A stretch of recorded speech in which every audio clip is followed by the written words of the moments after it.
Hello amazing people, my name is Chenami and once again you're welcome to my channel.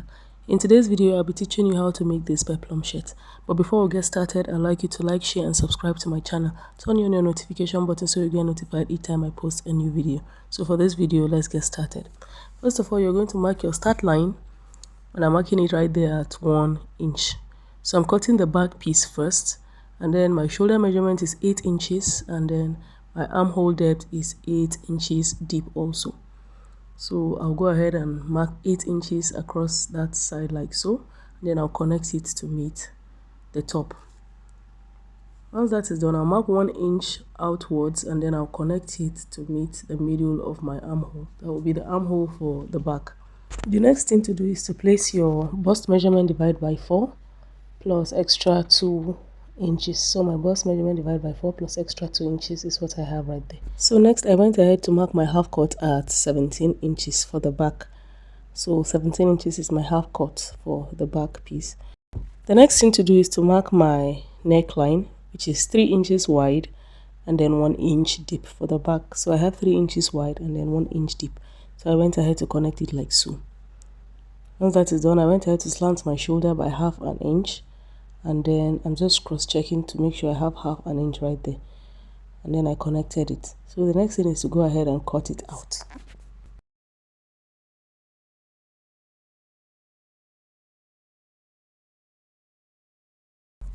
Once I'm done cutting, I'm going to go ahead and place my fabric like so and fold, and then I'll place the back piece on top of the front piece. Now the difference between the front piece and the back piece is that the front piece has an extra addition of 2.5 inches in front. That is going to be for our buttonholes. So it's going to be 2.5 inches. I'll mark it straight downwards right there. So I'll be cross-checking to make sure I have 2.5 inches across it right there. Now I'm going to go ahead and indicate the stop for the neckline. But before then, I'll mark out all the edges of my back piece. I'll replicate it on my front piece. And once that is done, I'll go ahead and extend my half cut by 1 inch for the front. So my half cut for the front is 18 inches. I marked it at 18 inches right there. So the next thing to do is to indicate your neckline. And then I went ahead to mark 3 inches deep for the front neckline. So I'm going to go ahead and connect it like so. And once that is done, I'll give it a curve like so. So this is me placing the back on top of the front, and then I'll go ahead and cut out all the sides equally.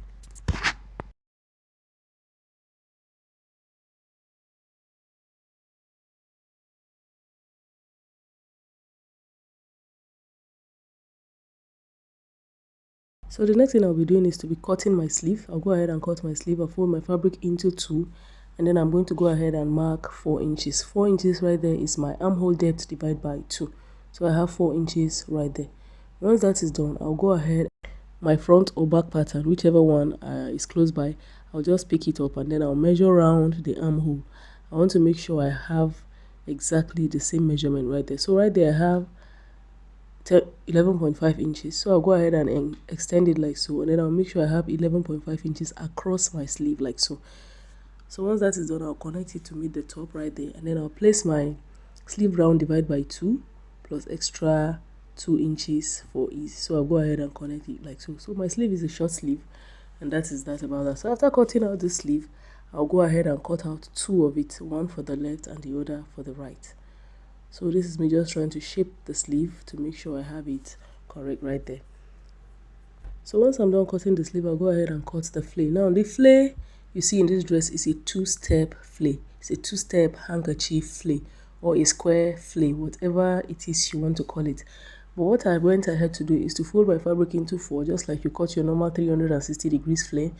I'll be cutting 2 of it for each step, and then I've gone ahead to indicate the total length of my flay. So around the circumference, which will be the waist, I've gone ahead to mark 2.5 inches around it, and then I place my tape around it, and what I had is 4.5 inches. Now, to calculate the maths on how to get your circumference, my waist circumference is 33 inches divided by 8, and then the result I had was 4-something inches.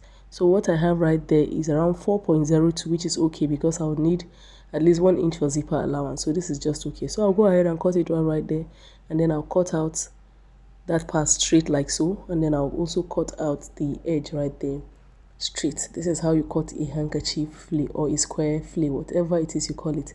It's very simple. So I'll be cutting 2 pieces for this, and then I'll go ahead and cut the other flea, which is the second step for the other flea. So that one is going to be shorter than the first one. So for this one I have 10 inches, and I also have 10 inches across this line. So I'm going to go ahead and cut it out like so.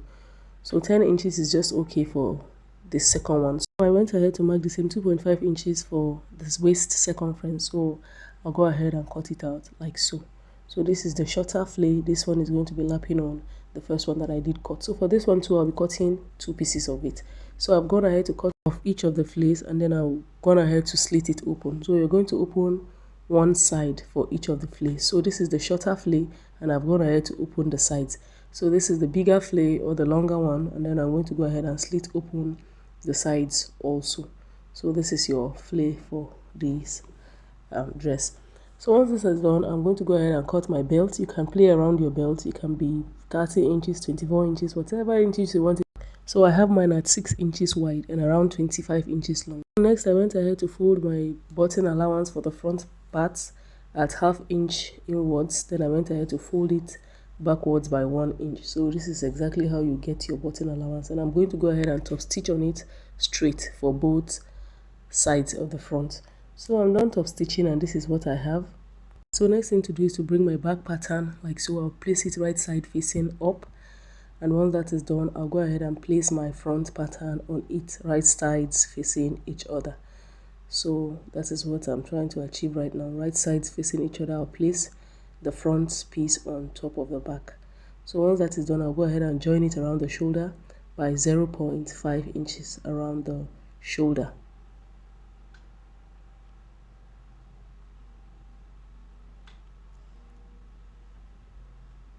After joining the shoulder together, this is what I have. Next thing to do is to pick your tape rule, and then you're going to go ahead and measure round the neckline. So whichever result you have there is what you use to cut your collar. So round my neckline, what I had there was 18 inches. So I'll go ahead and cut my collar at 18 inches. Now to cut your collar, just go ahead and fold your fabric into 4. Into 4, that is because you want to cut both sides of the collar together. So after folding it into 4, just make sure you have it at 4 inches high. Your collar should be 4 inches high. So whatever thing you're folding should be 4 inches high. So 18 inches divided by 2, what I have, I'll go ahead and place 9.5 inches right there, 1/2 inches for sewing allowance, and the height of my collar is 4 inches high. My collar is 4 inches high, and then the next thing to go ahead and do is to go ahead and connect these points together like so. So the next thing to do is to mark your collar stand at 1.5 inches across your collar like so. 1.5 inches is just okay. So around that front part like so, I'll come in by 1.5 inches. 1.5 inches is okay. I'll come in by 1.5 inches, and then I'll connect it to meet the edge of my collar, and then give it a curve at the tip. So the next thing to go ahead and do is to mark 0.25 inches downwards like so, and then I'm going to cut it out. That is just so that my neckline for the back will sit properly into my collar, or my collar sits properly into my back neckline. So that 0.25 inches is just okay. So the next thing to go ahead and do is to cut out your collar. So I'll be cutting across the marked lines like so. Just follow carefully so you see what I'm doing. So just go ahead and cut across all the marked areas like so. So this place I'm going to go ahead and curve it like so, and then I'll cut it out to that very end right there. So once this is done, our collar is ready, it's cut and then ready. The next thing to go ahead and do is to iron paper gum or gum stay, whichever one you're comfortable with, but what I used was paper gum. I don't want my collar too stiff, I just want it to be a bit flexible. So this is the collar, and I've gone ahead to iron paper gum on it, and then this is the result. This is what I have now, and I've also gone ahead to fold in one of the pieces 1/2 an inch inwards. So I went ahead to iron it, and then I'm placing them together right sides facing each other, and then I'll go ahead and sew across it. So you can see right there, that's the 0.5 inches I folded in. So I'll sew across it like so. So I'm done sewing, and this is what I have. The next thing to go ahead and do is to notch the appropriate places. Just watch what I'm doing. You notch that part like so, so that your collar can turn inside out properly. So after notching that part, I'll go ahead and turn my collar inside out. I went ahead to notch the edges, and then I'm going to go ahead and turn my collar inside out. You need your scissors around this area to be able to pull it out properly. So that is what I'm doing right there.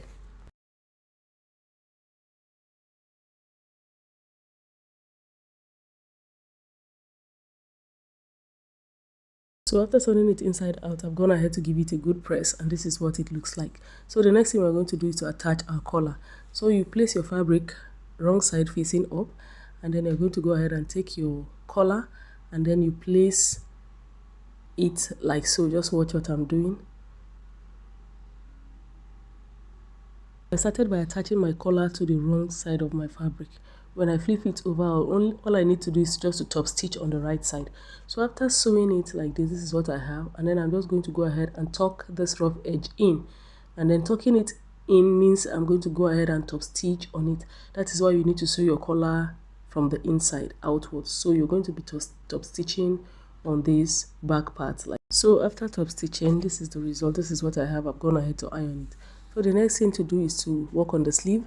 The sleeve also, I went ahead to fold it ½ inch inwards first, and then I folded it backwards by 1 inch. So I'm going to go ahead and top stitch straight on it, and I'll do the same thing for both sleeves. So I've done top stitching, and this is what I have.